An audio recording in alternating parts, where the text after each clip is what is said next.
স্মৃতিরা বৃক্ষের মতো পূর্ণ প্রাণ, কথা বলে নীরবে নিভৃতে, সবুজ পাতার মতো নাচে টাপুর টুপুর বৃষ্টির মতন। স্মৃতিরা যখন বেজে ওঠে গভীর অন্তরে, মনে হয় আমার মা এসেছে আমার পাশে, শাড়ির আঁচল দিয়ে আমার মুখে সব বিষণ্ণতা কষ্ট মুছে ফেলবার জন্য।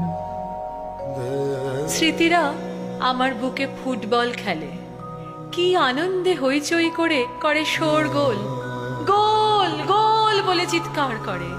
তখন আমার সব খেলার সাথীরা দিগন্তের বিপরীত দিক থেকে চলন বিলের হাওয়ার সাথে ভেসে ভেসে আমার গ্রামের শস্য ক্ষেত, পুকুরের পাড়, স্কুলের খেলার মাঠ,